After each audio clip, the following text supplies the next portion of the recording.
আউয়ালিনা ওয়াল আখিরিন।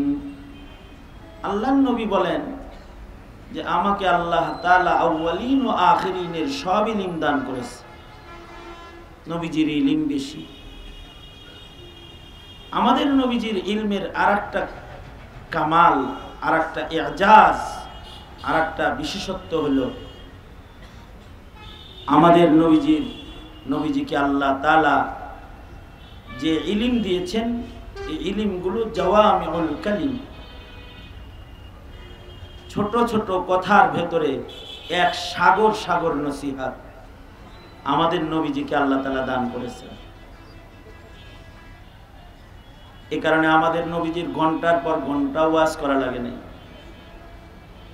আমাদের নবীজি কথা বলেছেন 2-4টা, কিন্তু কথাগুলো জামিয়া মানে সাহাবীরা এসে, যেমন আপনারা আমাদের ওয়াজ শুনতে চান ঘন্টার পর ঘন্টা, আমরা 2 ঘন্টা ওয়াজ করলো, তারপরও কোন পেট ভরে নাই, আরো কোন হয় নাই, আরো কোন। কিন্তু আল্লাহর রাসূলের শান, আল্লাহর নবীর কাছে সাহাবায়ে কেরাম ছোট ছোট কথাই শুনতে চাইতেন।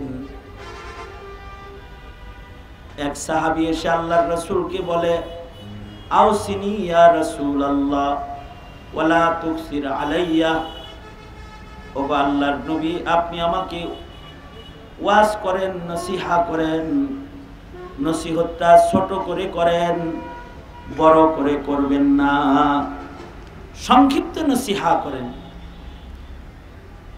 আশ্চর্য আল্লাহর নবী যেমন সাহাবী নসিহত শুনতে চাইছে, নবীজি ছোট করেই নসিহত করছেন।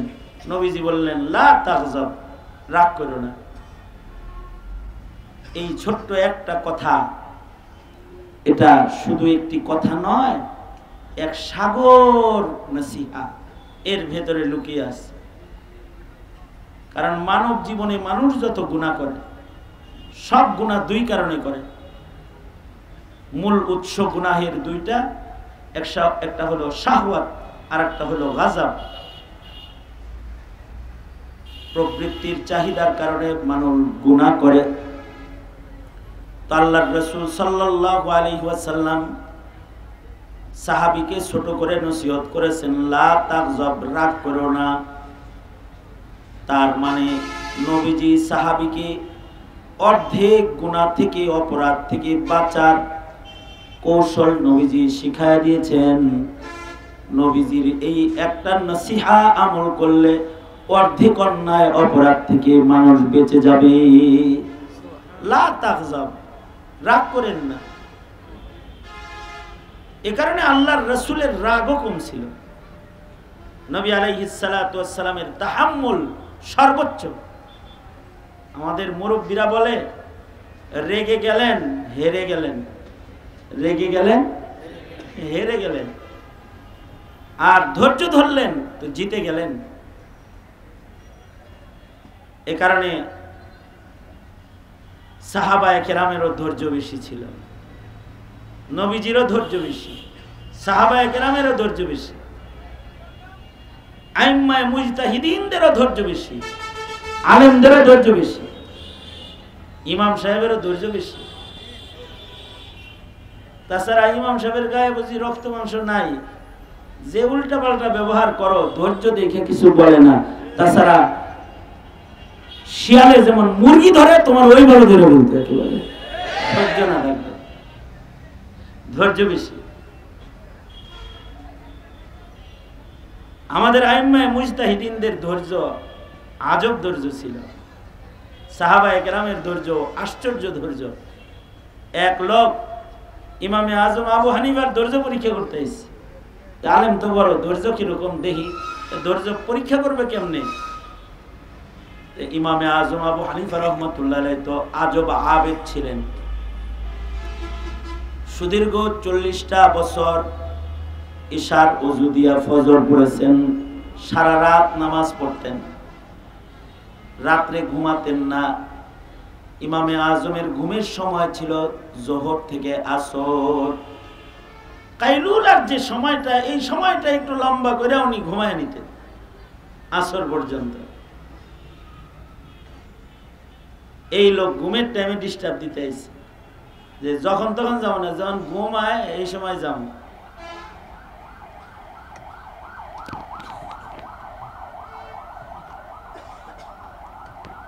ঘুমের টাইমে যখন ডিস্টার্ব দিতে আসছে, কেবল ইমামে আজম ঘুমাইছেন, আধা ঘন্টা হয়েছে, হে দরজায় এক হয়, ইমাম সাহেব মাসালা জানতে আইছি, দরজা খোলেন। চিল্লাইতেছে। ইমামে আজম আবু হানিফার বাড়ির দোতলা বাড়ি ছিল, দোতলায় ইমাম ঘুমাইতেন। আওয়াজ শুনে দোতলা থেকে নিচে নেমে আসছেন, এসে বলে ডাকো কেন, কি হয়েছে, কি মাসলা বলো। লোকটা কয় মাসলা ভুলে গেছি। ইমামে আজম আশ্চর্য ধৈর্য। ইমামে আজম বললেন যখন স্মরণ হয় আবার আইসো। এই লোক চলে গেল। একটু চক্ষুটা লাগছে, কেবল ঘুমের ভাব আসছে, আবার আইসা বলে ইমাম সাহেব দরজা খুলেন, মাসালা জানতে আসছি। ইমামে আজম আবার দরজা খুলে তাড়াহুড়া করে নিচে আসছে। এই লোক বলে এমনি কি মানুষ মানুষের কাছে আসে নাকি, মনে হয় মারতে আইতেছেন, ভুলে গেছি। ইমামে আজম বললেন যাও, যখন স্মরণ থাকে আবার আইসো। আবার আধা ঘন্টা গেছে, কেবল একটু চোখ লাগছে, এই লোক আবার আসছে। আইসা বলে ইমাম সাহেব আইসি, বলি নাই মাসালা। ইমাম সাহেব নিচে আসছে। ইমামে আজম কি বলো? ইমাম সাহেব পায়খানা কি টক না তিতা মিঠা এটা জানতে আইছি। কিরকম খবিসের খবিস, তিনবার ঘুমের থেকে উঠায় কয় পায়খানা টক না তিতা। আমাদের মতো কাউকে যদি এমন কেউ মাসালা জিগাইতো, হ্যাঁ কইতাম ওরে ধর, ওর জিব্বাটা বাইর কর, চা খাইয়া দেই, তিতা না মিঠা দেখো। কিন্তু ইমামে আজম আবু হানিফা রহমতুল্লাহ আলাই উনি মুস্কি হাসি দিছেন, একটা হাসি দিয়ে উনি বললেন আল্লাহর বান্দা, পায়খানা যখন ভিজা থাকে তখন ওটা মিঠা থাকে, যখন শুকায়া যায় তখন তিতা হয়ে যায়। এই লোক ইমামে আজমকে ফের আবার কষ্ট দেওয়ার জন্য বলতেছে, ইমাম সাহেব এটা কি জিহ্বায় লাগায় টেস্ট করে দেখছিলেন আপনি? ইমামে আজম আবু হানিফা বলে সব কিছু জিহ্বা দিয়ে টেস্ট করা লাগে না, মহান আল্লাহ মানুষকে আকল নামক দৌলত দান করেছেন, কিছু কিছু আকল দিয়েও বের করতে হয়। দেখো না, পায়খানা যখন ভিজা থাকে ওর উপরে মাছি বসে, মাছির স্বভাব মিষ্টি জিনিসের উপরে বসা, কিন্তু যখন শুকায়া যায় সেখানে আর মাছি আসে না, তিতা হয়ে যায়। লোকটা বলে ইমাম সাহেব আসলেই তুমি ইমামে আজম, কারণ তোমার ধৈর্য বেশি, তাই তুমি আল্লাহর কাছে মকবুল বেশি। লা তাগজাব, নবীজির ছোট্ট একটা নসিহত, লা তাগজাব। আলেমদের ধৈর্য যতটা আছে, সাধারণ ছাত্রদের ধৈর্য অতটা নাই। শাপলায় তলবে ইলমদের রক্ত যেভাবে নিয়েছে 16 বছরের, ঝাল মিটাইয়া দিত ছাত্ররা যদি এদের ধৈর্য না থাকতো। যেভাবে কষ্ট দিচ্ছে আলেমদেরকে, জেলখানায় আটকায় রেখেছে, মামলার পর মামলা, ছাইরা দিয়াও আবার কয় আবার ধর, মানে অত্যাচারের উপরে অত্যাচার। তারপরেও এদেশের আলেমরা গণভবনে যায় নাই, কিন্তু ধৈর্য কম ছাত্রদের। এটাও আল্লাহ পাকের মেহেরবানি। ইন্নাল্লাহ ইউআইয়িদুদ্দীন বিরাজুলিল ফাজির। আল্লাহ তাআলা জালেম হটাইবেন তো। ছাত্র করে খালি একদিন রাজাকার কইছে, আম করে যে জন্মের পর থেকে রাজাকার শুনতাছি, কইতাছে টুপি দেখলেই কয় রাজাকার, টুপি দেখলেই কয় জঙ্গি। অথচ যারা প্রকাশ্যে দিবালোকে ধারালো অস্ত্র নিয়ে ঘুরে, ওরা হলো স্বাধীনতার সূর্য সন্তান। কিন্তু মৌলবীদের ধৈর্য বেশি, এ কারণে কিছু বলে না। 3 পয়সার মালিক কমিটির সভাপতি সেক্রেটারি হয়ে গেলে ইমাম সাহেবরে জ্বালায় তেজপাতা বানায় ফেলায়, শুকায় ফেলায় বেচারারে, এরপরেও কিছু বলে না। কারণ কি? ধৈর্য বেশি। আল্লাহু আকবার বলেন। ধৈর্য বেশি। আল্লাহর রাসূলেরও ধৈর্য বেশি। এ কারণে আল্লাহর রাসূল নসিহা করেন, সাহাবীকে বললেন লা তাগযাব লা তাগযাব। জাওয়ামিউল কালিম নবীর ছোট্ট নসিহার ভিতরে এক সাগর নসিহত। কিয়ামত পর্যন্ত সকল উম্মতেরা যদি নবীর এই ছোট্ট একটি শব্দকে অনুসরণ করে আর এই শব্দের নসিহা যদি গ্রহণ করে, অর্ধেক গুনাহ থেকে বেঁচে থাকার শক্তি মহান আল্লাহ এক শব্দের মাধ্যমে গোটা উম্মতকে দান করবে। সুবহানাল্লাহ। আরেকটা দৃষ্টান্ত বলি। আল্লাহর রাসূল ১৫০০ বছর আগে বলেছেন, দুনো হাত উপরে তুলেন তো, এক হাত নামান। আমি বলছি এক হাত নামাইতে, দুনো হাত তোলেন। মানে বুঝতেছি আপনারা শুনতেছেন কিনা। নাড়াচাড়া দেন দেখি না, হাত আস্তে আস্তে নাড়েন, আস্তে আস্তে নাড়েন, আস্তে আস্তে এরকম এরকম করেন, এরকম এরকম করেন, এমনি এমনি করেন। এবার জবান খুলেন, আওয়াজ করে বলেন সুবহানাল্লাহ, আওয়াজ করে বলেন আলহামদুলিল্লাহ, জোরে বলেন আল্লাহু আকবার। আল্লাহু আকবার জোরে বলা সুন্নাত, জোরে বলেন আল্লাহু আকবার, আরো জোরে বলেন আল্লাহু আকবার। হাত নামান। এই আতনাসানাসিটা যেরকম শুনছেন, হাদিসের কথাটা এর চাইতে গুরুত্ব দিয়ে শোনা উচিত না? আল্লাহর রাসূল ১৫০০ বছর আগে বলেছেন, নবীজি, কুল্লু মুসকিরিন হারাম। ছোট্ট একটা শব্দ, এই শব্দটা কিয়ামত পর্যন্ত সকল নেশাদ্রব্যকে হারাম বানাইতে থাকবে। হতে পারে এক সময় সেটা মদ নামে ছিল, পরে এটা এসে বিয়ার নাম ধারণ করছে, এরপরে আরো আইসা বাবা নাম ধারণ করছে। মনে করেন নেশাদ্রব্য বাবা, ইয়াবা। সামনে যদি কোনো নেশা মামা নামও ধারণ করে অথবা খালা, এই মামা খালা নামের কোন নেশাও যদি আসে, সেইটাকে হারাম করার জন্য নতুন কোনো কথা লাগবে না। আল্লাহর রাসূলের দুটি শব্দই যথেষ্ট। আল্লাহু আকবার কাবীরা। এটা আল্লাহর রাসূলের ইলমি কামাল। আল্লাহর নবীর আরেকটা ইলমি কামাল, যেটা নবীর খাতমে নবুয়তের দলিল। আল্লাহ তাআলা নবী রাসূল দুনিয়াতে পাঠিয়েছেন, তাদেরকে ইলম দান করেছেন, কিন্তু তাদের ইলমকে আল্লাহ তাআলা হিফাজত করেন নাই। কিন্তু আমাদের নবী যেহেতু খাতামুন নবিয়্যিন, আমাদের নবীজি যেহেতু শেষ নবী, আমাদের নবীর পরে কিয়ামত পর্যন্ত আর নবী নাই। সঙ্গত কারণে সব নবী রাসূলদের ইলম হারিয়ে গেছে বটে, কিন্তু তার বন্ধু খাতামুন নবিয়্যিন রাহমাতুল লিল আলামিনের ইলম, এটা দুনিয়া থেকে কেউ মিটাইতে পারবে না। কিয়ামত পর্যন্ত নবীর ইলম জমিনে হিফাজত করার জিম্মা মহান আল্লাহ নিজে গ্রহণ করেছেন। ইলম থাকবে।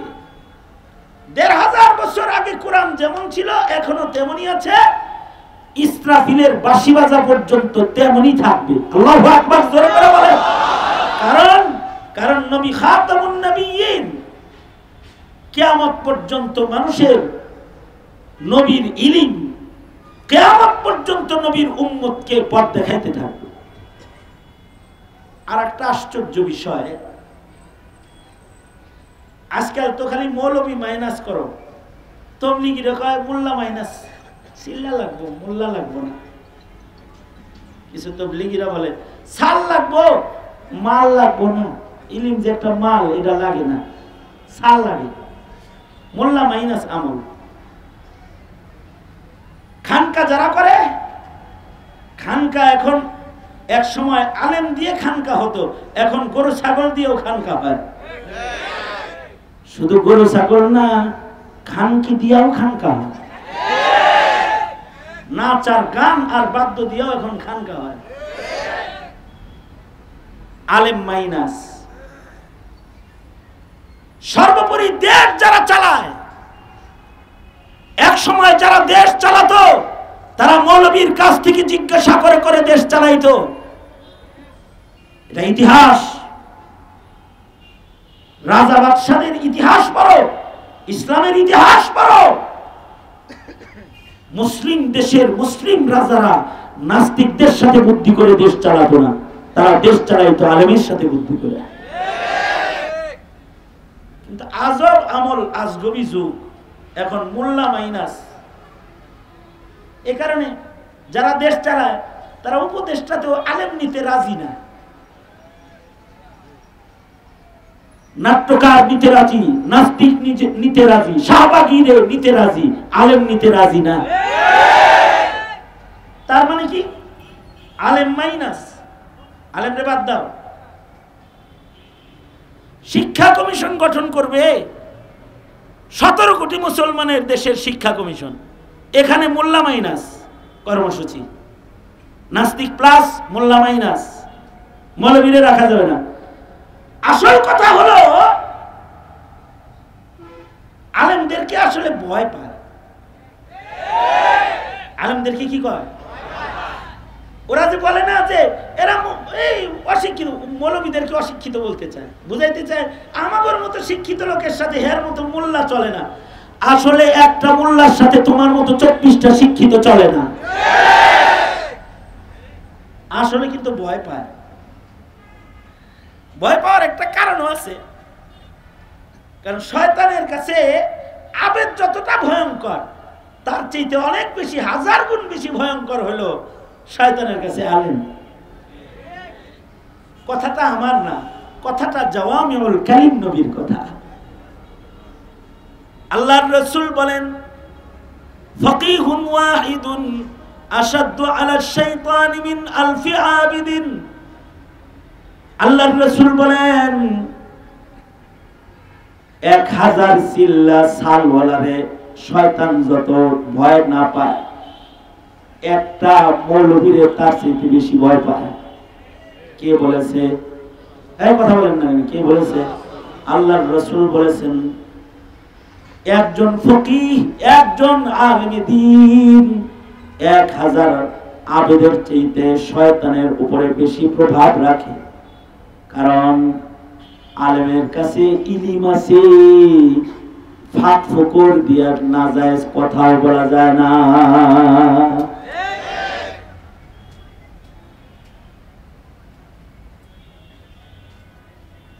আলেমের ইলমি কামাল আজব।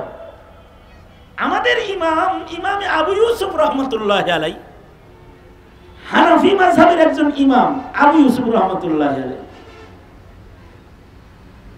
ওনার যখন মৃত্যুর সাকারাত শুরু হইল,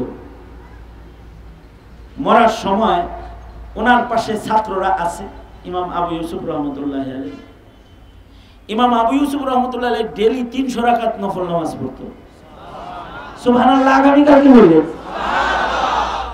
কত রাকাত? 300 কাজীউল কুযাত ছিলেন চিফ জাস্টিস, প্রধান বিচারপতি ছিলেন। এরপরে আবার হানাফি মাযহাবের জবরদস্ত ইমাম, 5 ইমামের শাইখাইন বলে যে 2 জনকে উদ্দেশ্য করা হয়, তাদের ভিতরে একজন হলেন ইমাম আবু ইউসুফ রহমতুল্লাহ আলাইহি। এই ইমামে আবু ইউসুফ রহমতুল্লাহ আলাইহি, ওনার যখন সাকারাতুল মউত শুরু হয়েছে, ওই সময় ওনার ডান বামে ছাত্ররা আছে। তখন উনি ছাত্রদেরকে বলতেছেন, আমি এই মুহূর্তে যে কথাটা বলতেছি এটা সাধারণ পাবলিকের বোঝা জরুরি না, কিন্তু শোনা জরুরি। না বুঝে আসতেই পারে, একদিনে তো আর মোল্লা হন যায় না, একদিনে না, সারা জিন্দেগি চিল্লা লাগাইলেও মোল্লা হন যায় না। মোল্লা আল্লাহ বানায়, নবী যেরকম মনোনীত মোল্লা এরকম মনোনীত। আলেম আল্লাহ মনোনীত না করলে কেউ আলেম হতে পারে না। আবেদ হওয়া যায় সহজ, আলেম হওয়া সহজ না। ইমামে আবু ইউসুফ রহমতুল্লাহি আলাইহি সাকারাতুল মউত যখন ওনার চলছে, এখন রূহ বাইরে, এই টাইমে উনি তখনও ছাত্র পড়াইতেছে। একটা মাসআলার দাম 1000 রাকাত নফল নামাজের চাইতে বেশি। মরার আগেও নিজের ছাত্রদেরকে একটা মাসআলা শিখাইতেছে আর কি। মৃত্যুর আগ দিয়ে বলতেছে ছাত্রদেরকে, এই ছেলেরা, হজে যে শয়তানরে কঙ্কর মারে, জামারা শয়তানরে যে 3 দিন কঙ্কর মারে, এই 3 দিন কঙ্কর কি পায়ে দল মারবে, পায়ে হাইটা মারবে, নাকি সাওয়ারিতে চৈরা মারবে? এটা হলো ইমাম আবু ইউসুফের প্রশ্ন। হেদায়ের হাসিয়াতেও ঘটনাটা আছে। তো ইমামে আবু ইউসুফ রহমতুল্লাহের প্রশ্ন, ছাত্রদের কেউ বলল যে পায়ে দল মারবে, কেউ বলে সাওয়ারিতে মারবে। ইমামে আবু ইউসুফ বললেন, না, যেই রমির পরে রমি আছে, অর্থাৎ 3 দিন শয়তানকে কঙ্কর মারা লাগে, 2 দিন পায়ে দল মারবে। যেই রমির পরে দোয়া আছে, ওই রমি পায়ে হাইটা মারবে। আর যে রমির পরে রমি নাই, দোয়া নাই, এই রমিটা সাওয়ারিতে চৈরা মাইরা চলে যেতে পারবে। মাসালাটা শিখাইবে। একদিক দিয়ে মাসআলা শিখানো শেষ হলো, আর একদিক দিয়ে ইমাম আবু ইউসুফের রূহ কবজ হয়ে গেল, চলে গেলেন।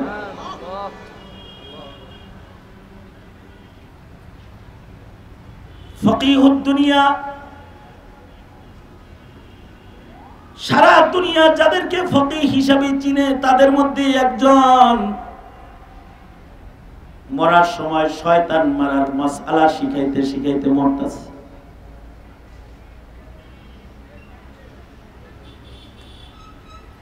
আনোয়ার শাহ কাশ্মীরি রহমাতুল্লাহি আলাইহি শারিহুল বুখারী ওয়া তিরমিজি, আনোয়ার শাহ কাশ্মীরি রহমাতুল্লাহি আলাইহি বলেন, আসলে ইমাম আবু ইউসুফ রহমাতুল্লাহি আলাইহি ওনার রূহ কবজ করার জন্য আজরাইল যখন আসছে, আজরাইলরে যেমন উনি দেখতেছিলেন, ওনার ঈমান নেওয়ার জন্য যে শয়তান আসছে, শয়তানকেও উনি খাড়া দেখতেছিলেন। শয়তানরে যাইতে কয় না, শয়তান যেন কাছে না আসে। মৃত্যুর সময় নিজের ছাত্রদেরকে শয়তান মারা শিখাইতেছে, যে পায়ে হাইটা 2 দিন কঙ্কর মারবি, সাওয়ারিতে 1 দিন কঙ্কর মারতে পারবি, কঙ্কর মারা শিখাইতেছেন। আর ইবলিসকে বুঝাইতেছেন, কাছে আসিস না, আমি কিন্তু ইব্রাহিমের ছেলে, আইবি তো কঙ্কর মাইরা কিন্তু জিন্দেগি খতম করে ফেলাম। একদিক দিয়ে মাসআলা শিখাইতেছেন, মাসআলার দাম নামাজের মতো ইবাদতের চেয়ে বেশি। আর একদিকে মৃত্যুর সময় শয়তান মারার মাসআলা শিখায়া শয়তান তাড়াইতেছেন, শয়তানকে ভয় দেখাইতেছেন। ফকিহুন ওয়াহিদুন আশাদ্দু আলা শাইতানি মিন আলফি আবিদিন। আলেমের কাছে তো ইলম আছে, তার কর্মকাণ্ড, তার পদক্ষেপ, এটা সাধারণদের মতো না, এটা একটু আলাদা। এটার কারণ হলো তার ইলমি কামাল। কিন্তু এখন তো আলেম মাইনাস কর্মসূচি, আলেমরে মাইনাস করে। একটা জমানা ছিল আলেম না হইলে গুরুস্থানেও জায়গা পাওয়া যেত না, একটা জমানা ছিল। টাকা পয়সা খরচ করে বিদেশ তো অনেকেই সফর করো, যাও উজবেকিস্তান সফর করে আসো। উজবেকিস্তানে একটা কবরস্থান আছে, ওখানে লেখা আছে গুরুস্থানে সাইনবোর্ড দেওয়া থাকে, এক সময় ছিল গুরুস্থানে সাইনবোর্ড যে এই গুরুস্থানে যাকে তাকে ঢুকাইবে না, এটা ওসিয়ত নামার ভিতরে লেখা ছিল। ঢাকা জাহাঙ্গীরনগর বিশ্ববিদ্যালয়ের গেটে লেখা দেখলাম একবার যে ছাত্রলীগ ঢোকা নিষেধ। আমি এমনি যা লেখা দেখছি তাই কইতাছি, কিন্তু কি লেখা ভালো করে কই লেখা? বিশ্ববিদ্যালয়ের গেটে লেখা ছাত্রলীগ প্রবেশ নিষেধ। ঢাকা বিশ্ববিদ্যালয়ের কয়েকটা হলেও লেখা দেখছি এরকম, স্বাধীনতার পর পর লেখা দেখছি ছাত্রলীগ ঢোকা নিষেধ। এখনো আছে কিনা আল্লাহ জানে। উৎপাতে এগুলো লিখে দিছে। এক সময় গুরুস্থানে লেখা থাকতো জাহেল কবরস্থানে ঢোকা নিষেধ, এখানে ঢুকতে হলে 1 লক্ষ হাদিস মুখস্থ থাকতে হবে, তারপরে কবরস্থানে জায়গা পাবে, এটা লেখা থাকতো। গুরুস্থানের নাম মাকবারায়ে মুহাম্মাদিয়া। 2টা শর্ত, কবরস্থানে কেউ ঢুকতে চাও নাম মুহাম্মদ হইতে হবে, 2য় নাম্বার শর্ত 1 লাখ হাদিস সনদ সহ মুখস্থ থাকতে হবে। তোমরা বাচ্চা গেছ, এই দেশের মৌলবীরা ওই পুরান ইতিহাস বইলা বইলা জাতিরে সচেতন করে নাই। যদি সচেতন করত, আর যদি গুরুস্থান অফকারীরা খালি লিখতো, আজিমপুর গুরুস্থানে যদি লেখা থাকতো বেনামাজি ঢোকা নিষেধ, খালি যদি লেখা থাকতো যারা নমাজ পড়ো না কবরের জায়গা তালাশ করে পাইত না, বাংলাদেশে কবরের জায়গাও খুঁজে পাইত না। সেখানে নাস্তিকতা করেও স্বপ্ন দেখো মুসলমান হিসাবে থাকতে, কাদিয়ানির পক্ষ গ্রহণ করো, তোমরা কল্পনা করো মুসলিম দলে থাকতে। এত সোজা না, কিন্তু এত সোজা না। আমরা এ সকল সরলতা প্রদর্শন করেছি জাতির স্বার্থে। এ কারণে ফাঁসি লয়ে মরছে, হেরেও গুরুস্থানে জায়গা দেয়। এটা আমাদের শিথিলতা। আল্লাহ যদি কোনো কারণে তাকে মাফ করে, এ কারণে শিথিলতা উলামায়ে কেরামের। উলামায়ে কেরামের এই শিথিলতাকে দুর্বলতা মনে করে আলেমদেরকে বাদ দিতে চাও, আলেমদেরকে কমিশনে রাখবা না, আলেমদেরকে উপদেষ্টা পরিষদে রাখবা না, সরকার চালাইবা মুসলমানের দেশে, আলেমের মূল্যায়ন করবা না, নাস্তিকের মূল্যায়ন করবা, তো জাতি সময় মতো আবার জবাব দিতে পারে। এরা বারবার জবাব দিতে পারে। সুতরাং ইলমের মূল্যায়ন করা জরুরি, আলেমের মূল্যায়ন করা জরুরি। সুতরাং ইলমের মূল্যায়ন করব ইনশাআল্লাহ। বলেন দাওয়াত ও তাবলীগ উলামায়ে কেরামের মাথাহাতে করব, খানকা উলামায়ে কেরামের মাথাহাতে চালাবো। আমাদের জিন্দেগীর যত কাজ আছে সকল কাজের জায়েজ নাজায়েজ জানার জন্য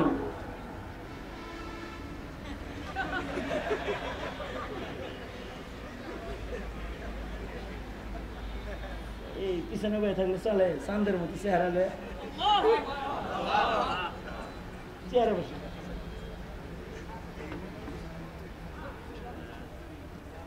দোস্ত হয়ে পড়ছে। ভালো হয়েছে, আমার খুব শরীরটা খারাপ, কথা সংক্ষেপ করা দরকার। শোনেন,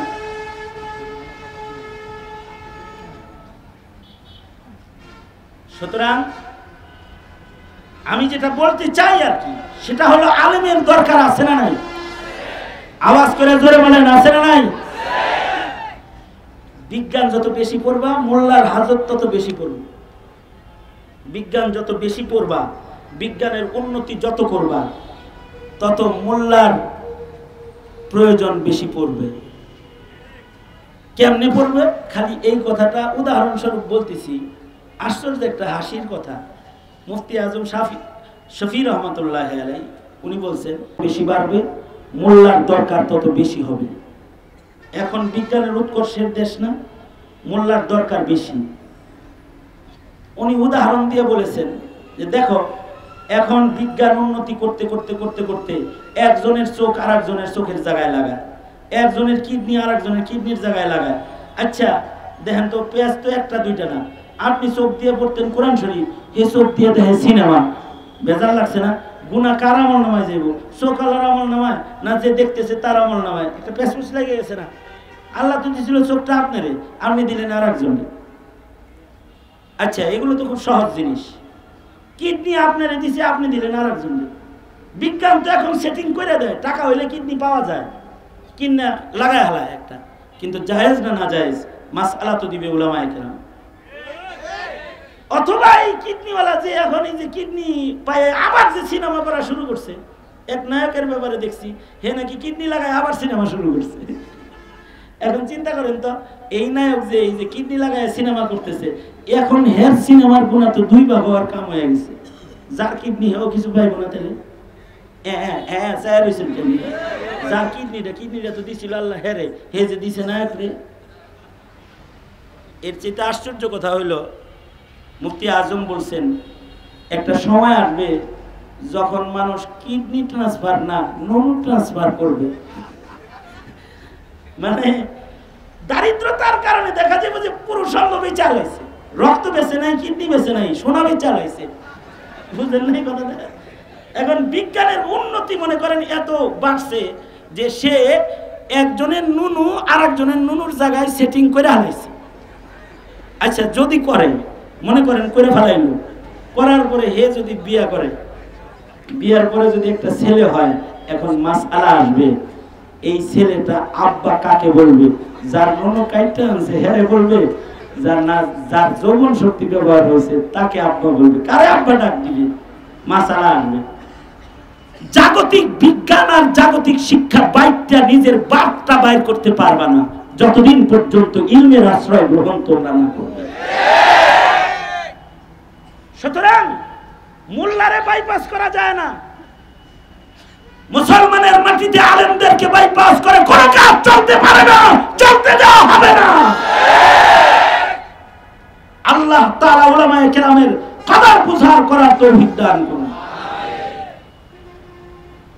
দোস্ত মুফতি হাবিবুল্লাহ মাহমুদ কাসিমি দামাত বারকাতুহুম চাঁদের মতো চেহারা লয়ে আয়া পড়ছেন। শেষ কথা বলবেন।